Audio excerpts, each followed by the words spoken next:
20,000 share of 10 each at a premium of 10 and the entire issue was underwritten as follows. X, Y, Z, 3 underwriters are there. 19,000, 37,500, 22,500. This is known as a gross liability. Firm underwriting 12,000, 4,000, 500, 15,000. Total subscription issued by company excluding firm underwriting and mark application. आप समझ रहे हो इसका meaning क्या है? Total subscription है जिसमें form underwriting and mark application excluding है. एक्सक्लूडिंग का मतलब क्या होता है? इंक्लूड नहीं है मतलब छोड़ के. तो ये जो 22,500 शेयर है ना, this 22,500 share is known as unmark application. इसी को क्या बोला जाएगा? अनमार्क. बता दूँ मैं वर्किंग नोट करते करते. Mark application excluding form underwriting is given here. Mark application भी अलग से देके रखा है एक्स वाई जेड के लिए. Commission payable underwriter 5% of the issue price and underwriting contract provided credit of the unmark application given by the underwriter in a proportion of the shares underwriter and benefit of form underwriting is to be given. क्या बोला है? Benefit of form underwriting is given. Yes और no? मतलब benefit given वाला situation है. Determine the liability of each underwriter. उसमें number of share चाहिए. Compute the amount payable and due to underwriter and pass the necessary journal entry in the books of the company in the books of company relating to underwriter only. देखो 3 point निकालने के लिए हुआ. First point is what? Determine the liability of each underwriter. तो मतलब पहला statement liability of underwriter. Question में बोला बेनिफिट इज गिवन करना है. तो चलो करें स्टार्ट. तो पहले एक एक करते हैं. पहला स्टेटमेंट सॉल्व करते हैं. Point number 1. क्वेश्चन नंबर बताओ मुझे please. 15. Okay. 15. Statement. Okay, no problem. Statement of underwriter liability. कितने underwriters है बोलो? 3. तो X, Y as well as what? Z. X, Y and Z. और यहाँ पे क्या लिखेंगे? Particular. I hope no doubt in this. सबसे पहले क्या आएगा बोलो? Gross liability. सही है. What is your gross liability दिया है क्वेश्चन में? चलो बताओ फटाफट. 90,000 then 37,500. next one 22,500. okay. After that less is what? Mark application. हाँ बोलो. 15,000. हाँ 30,000. 13 30,000. ओके माइनस करो. चलो अच्छा क्या बोला था क्वेश्चन में? Mark application excluding form. मतलब इसमें फॉर्म इंक्लूड नहीं है तो कोई प्रॉब्लम है नहीं. बट अगर फॉर्म इंक्लूड होता था तो उसको माइनस करके अलग करते. क्लियर हो रहा है? तो करो माइनस प्लीज. 75. यहाँ पे नेक्स्ट वन. Next one 40,000. कितना? 15. सही है. इसको बोलेंगे माइनस. अब करने का मार्क लेस व्हाट? सही है. Unmark application. बोर्ड पे ध्यान दो. अनमार्क एप्लीकेशन कैसे होगा देखो. आपके क्वेश्चन में आपको टोटल सब्सक्रिप्शन दिया. कितना है टोटल सब्सक्रिप्शन? 22,500. वहाँ पे बोला excluding form underwriting and mark application. इसका मतलब क्या होता है? ये ऐसे शेयर है ना. हाँ राइट. ये 22,500 है. नॉर्मली ये सब्सक्रिप्शन होता है. इसमें हम लोग क्या सोचते हैं? Mark as well as what? Unmark सोचते हैं हमेशा. बराबर है. तो इसमें से मार्क माइनस करने के बाद आपको क्या मिलता है? अनमार्क मिलता है. बट यहाँ पे क्या लिखा है? Excluding form. मतलब इसमें फॉर्म इंक्लूड नहीं है. तो good. Excluding mark application also. तो इसमें मार्क भी इंक्लूड नहीं है. तो अगर मार्क भी नहीं है तो ये क्या बने? सिर्फ अनमार्क. राइट है. तो these are the which application? Unmark application. Clear हो गया? तो लेस अनमार्क में 22,500 कौन से रेशो के ऊपर डिवाइड होगा? Gross liability ratio. Gross liability ratio निकालना पड़ेगा. कैसे निकालेंगे मुझे कोई बता सकता है? 90,000 था. Then what? 37,500. Then what? 22,500. 220 निकाल दो. बोलो. 15 से 5 से करो. 5 1 5. आप करो काट. डायरेक्ट 900 डिवाइड बाय 15 करो. 60. 375 divide by 15 25. And 225 divide by 15 अभी भी हो सकता है. 5 से हो सकता है ना. हो गया. 12:5:3. तो ये अमाउंट हम लोग 12:5:3 के ऊपर डिवाइड करेंगे. राइट है. करो. 20. 1,125. 1,125. पहिला वाला नाही सगळ्यांचं टोटल अच्छा डिवाइड बाय टोटल अमाउंट है. मल्टीप्लाई बाय 12 कर दो. डायरेक्टली आंसर बता. 30,500. 500. मल्टीप्लाई बाय 5 कर दो 5625. 5625. Next one 375. 375. ये करेंगे माइनस, यस और नो? माइनस करने के बाद जो भी मिलेगा उसको बैलेंस लिखते हैं, माइनस फॉर्म अंडर राइटिंग। आपको दिया है फॉर्म अंडर राइटिंग, बताओ बैलेंस बताओ पहले। 61,500. 7,500 माइनस 5625 975. 11,625. कितना आया ये? नहीं. आपस में 1,000 something. करो ना। ये वाला माइनस नहीं आता। 1875. 1875 और यहाँ पे 11,625. 625। कुछ हम लोग अलग कर रहे हैं क्या? नहीं, जो हम लोगों ने अभी तक सीखा था वही कवर अप हो रहा है। ओके, अभी फॉर्म अंडर राइटिंग कितना है बोलो? 12,000. 12,000। फिर 4,500. नेक्स्ट 15,000. 15,000. 5015 15,000 करो माइनस।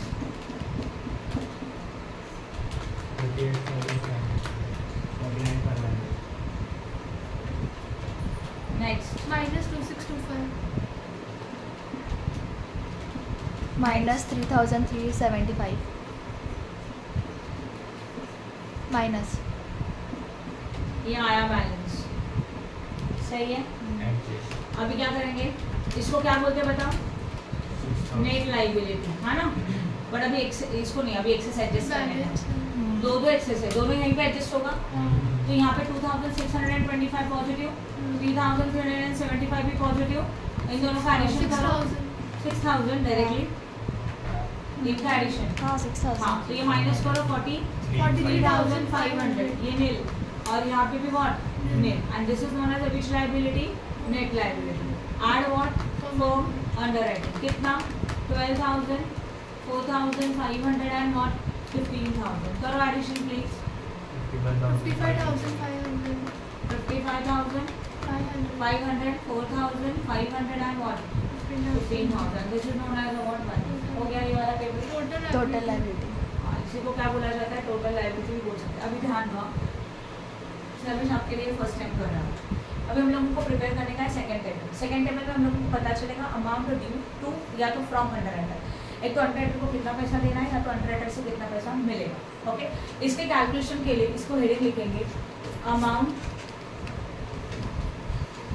ड्यू टू और what from underwriter.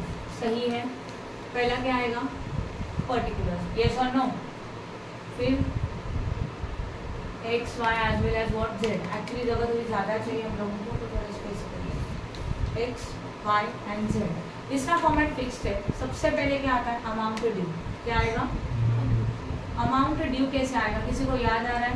Total liability into amount till allotment, that is application plus allotment. अभी इस क्वेश्चन को हम लोगों ने रीड किया, आपको कहीं दिख रहा है क्या एप्लीकेशन का कितना, अलॉटमेंट का कितना, कुछ बोला है क्या? बाइफर्केशन है कहीं पे? नहीं है। बस इतना बोला कि एक शेयर का वैल्यू कितना है? 10, उसका प्रीमियम कितना है? 10, दोनों को मिलकर कितना हो जाएगा? 20।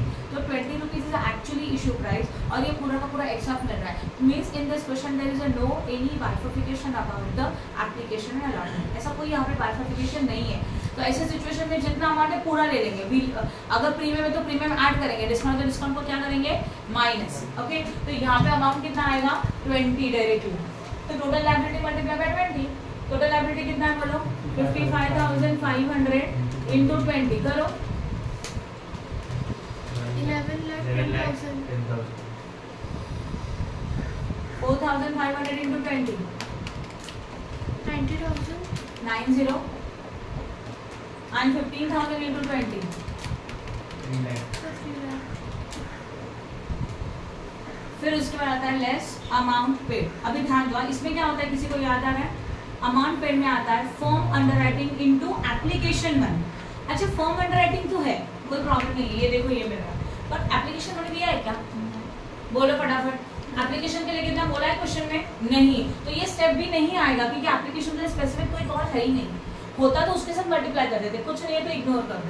अभी सेम अमाउंट नीचे आएगा, राइट जो है, समझा ना? यहाँ 90,000 और यहाँ पे कितना होगा 3 लाख और इसको बोलेंगे बैलेंस। यहाँ तक क्लियर है? ओके। उसका इसमें से माइनस क्या होगा कमीशन। कमीशन का एक फॉर्मूला है ग्रॉस लायबिलिटी इनटू, यहाँ पे कमीशन कौन से प्राइस के ऊपर बोला है चेक करो जरा, कमीशन का रेट भी दिया है 5% on the which price issue price. देखो we are having two prices, एक फेस वैल्यू एंड एक इशू प्राइस। फेस वैल्यू 10 था, इशू प्राइस में क्या था 10 + 10 मतलब कितना था वो 20 था एक्चुअल में देखा जाए, बराबर है।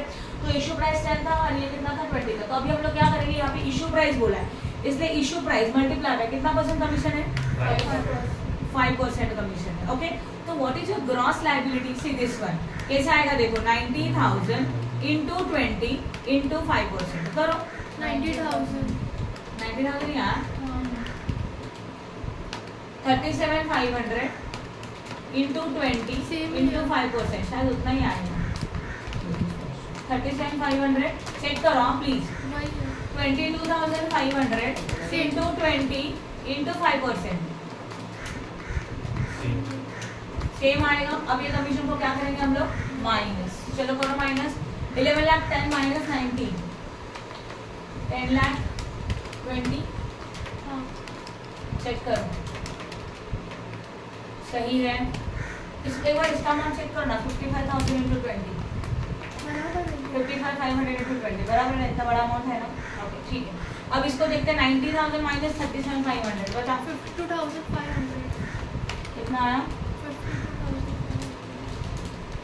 Then 3 lakh minus 22,500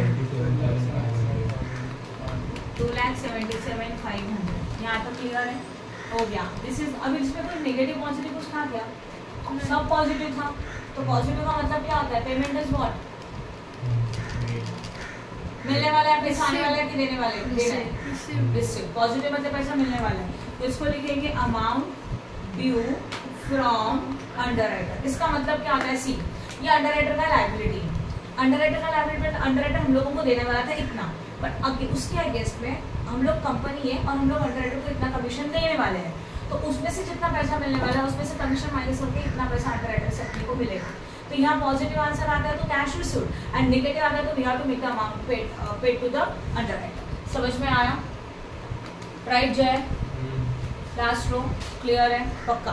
ओके ठीक है। अब हम लोगों को प्रिपेयर करने का है journal entries. How you can prepare the journal entries format सबको पता है, चलो बताओ। Journal entries in the books of dash जो भी है ओके सबसे पॉइंट नंबर 1। अब ध्यान दो इस क्वेश्चन में उन्होंने एक चेंज बोला है। क्या बोला है pass the necessary journal entry in the books of the company relating to the underwriters. किसका एंट्री बनाने के लिए बोला है सिर्फ ऐसा एंट्री जो अंडरराइटर से रिलेटेड है, बराबर है। अभी कल हम लोग ने जो जर्नल एंट्रीज देखा था उसमें पहला स्टेप था एप्लीकेशन मनी रिसीव, मतलब शेयर इशू कर रहे हो पैसा मिलेगा। बट यहाँ पे आपको बोला है कि ओनली अंडरराइटर से रिलेटेड जर्नल एंट्री करो। तो जो पहला स्टेप था इशू ऑफ शेयर इसका एंट्री आएगा क्या, नहीं आएगा, बराबर ना। इशू ऑफ शेयर मतलब एप्लीकेशन मनी रिसीव वाला पहला एंट्री था ना, एप्लीकेशन मनी रिसीव। उसमें हम लोग 2 एंट्री किया था, bank account debit to share application, याद आ रहा है, application account debit to what equity share capital. Clear? ये एंट्री जो है वो सिर्फ अंडरराइटर से रिलेटेड नहीं है, हम लोग जिस मार्केट में शेयर इशू कर रहे हैं ना उसका ये एंट्री था। तो ये एंट्री हम लोग यहाँ पे नहीं करेंगे because they clearly say that prepare और necessary journal entry related to underwriter only. Second entry क्या था डिक्लेरेशन अलॉटमेंट। अलॉटमेंट में क्या आता है अलॉटमेंट का कॉल एंड फॉर्म अंडरराइटिंग आता है, मतलब जो भी कैलकुलेशन आता है वो। बट इस क्वेश्चन में अलॉटमेंट का कॉल है क्या, नहीं है, तो वो एंट्री तो नहीं आएगा। बट उसमें एंट्री क्या होता था याद आ रहा है आपको, share allotment account debit underwriter account debit to share capital, याद आ रहा है। तो ये अलॉटमेंट तो नहीं है बट अंडरराइटर तो है कि नहीं है, अंडरराइटर है ना, दिस इज अंडरराइटर, ये अमाउंट आता है उसमें। तो वो एंट्री बनेगा एक्स अकाउंट डेबिट मतलब underwriter account debit, Y account debit as well as Z account debit to what share का इक्विटी शेयर बोला है क्या, क्या इशू कर रहे हैं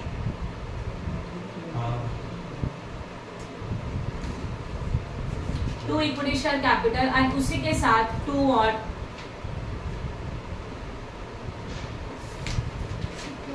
लिखा हुआ सही है क्या बताओ मुझे फटाफट, यस और नो। बोर्ड पे ध्यान दो प्लीज। किसी को डाउट है एंट्री कैसे बना प्लीज कल का सम देखना पड़ेगा तब जाके ऑलरेडी बहुत इजीली अच्छी तरह से समझेगा। तो मैं बाहर रुकूंगा। एक्स लिमिटेड का अमाउंट आएगा एक्स वन, कितना अमाउंट है 10 लाख 11 लाख 10,000 फिर y के लिए कितना आएगा 90,000, इसके लिए कितना आएगा 3 लाख। बट ये जो अमाउंट मिल रहा है ना प्रीमियम के साथ मिल रहा है, आपको प्रीमियम अलग चाहिए और वैल्यू अलग चाहिए, प्रीमियम अलग लिखना है कि वैल्यू अलग लिखना है। तो यहाँ पे इक्विटी शेयर कैपिटल कितना आएगा वो कैसे निकालेंगे इसका, ये जो वैल्यूज निकाला उसके लिए हम हाफ कर सकते हैं, या तो ये जो वैल्यूज निकाला उसके लिए शेयर कौन से ले लिए, these are the number of share ना, इनका टोटल कर लो, मतलब 55,500 प्लस 4,500 प्लस 15,000 करो इंटू 10 क्यों, फेस वैल्यू कितना है 10 है, करो मल्टीप्लाई, 75,000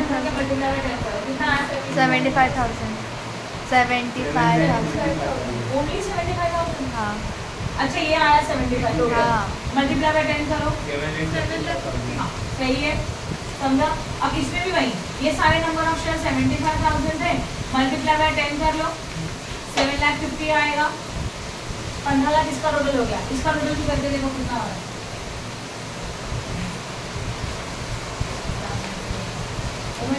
शाम को ना 6:30 का वापस से लेक्चर है, करो इनका टोटल प्लीज 11 लाख आ रहा है, 15 लाख देखो बराबर 15 लाख हो गया, क्लियर हो गया। हम लोगों को जो जर्नल एंट्रीज पास करनी है वो ओनली अंडरराइटर की जर्नल एंट्री पास करनी है। इसके लिए हम लोगों ने पहला एंट्री नहीं किया। पहले एंट्री में क्या था, शेयर इशू कर रहे हैं, शेयर इशू करेंगे तो पैसा मिलेगा, मतलब वो एंट्री आता है। Share application, bank account debit to share application and application to capital, but ये एंट्री नहीं आएगा क्योंकि उन्होंने क्वेश्चन में बोला ओनली अंडरराइटर से रिलेटेड एंट्री पास करो, तो इसमें अंडरराइटर है क्या, नहीं, इसलिए नहीं किया। नेक्स्ट एंट्री आता है ये वाला, share allotment account debit, underwriter account debit to share capital, but यहाँ पे अलॉटमेंट नहीं आएगा क्योंकि अंडरराइटर से रिलेटेड नहीं है, इसलिए ये भी नहीं आया। तो ओनली अंडरराइटर लिखा, टू शेयर कैपिटल लिखा, ये देखो, और प्रीमियम है मतलब प्रॉफिट है, इसके लिए क्रेडिट नहीं होगा, तो ये नहीं आता था, समझ में आया। नाउ नेक्स्ट एंट्री आता है अलॉटमेंट मनी रिसीव्ड। क्या आता है next entry, allotment money received. अच्छा मुझे एक बात बता, अलॉटमेंट मनी रिसीव्ड के लिए अलॉटमेंट मनी है क्या, अलॉटमेंट का इतना पैसा करके, तो वो एंट्री भी नहीं आएगा।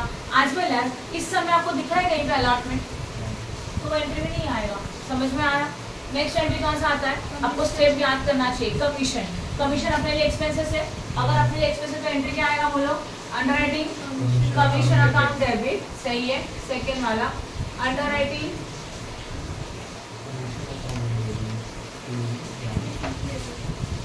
टू और underwriter that is X account, to और Y account as well as what, Z account. बोलो अमाउंट कितना आएगा कमीशन का, 90,000, 37,500, 22,500, हाँ या ना, करो एडिशन, मतलब 50। ये क्लियर है, हो गया कमीशन का एंट्री। अब ये सारे अमाउंट पॉजिटिव है, क्लियर है। अंडरराइटिंग कमीशन अपने लिए एक्सपेंसेस है और रिस्पेक्टेड अंडरराइटर का नाम लिखो, खत्म। ये देखो उनका कमीशन था, बोली टोटल कर दिया। अब इन सबसे पैसे मिलने वाले, तो पैसे मिलेंगे तो कैश कम्स इन, तो एंट्री क्या आएगा बोलो, bank account debit, right, to underwriter का नाम कौन दे रहा है, एक्स वाई जेड। एक्स कितना देगा बोलो, 10,20,000, वाई कितना देगा 52,500, जेड कितना देगा 2,77,500, सबका टोटल ना होगा, तो क्या journal entry. Any doubt in this? तो दूसरा और एक एंट्री बनता था, हाँ उल्टा entry, underwriter to bank. 5% of commission का इशू प्राइस मिलेगा, हाँ 5% कमीशन इशू प्राइस के ऊपर, इसलिए यहाँ पे 20 लिया, बस और कुछ नहीं, समझ में आया।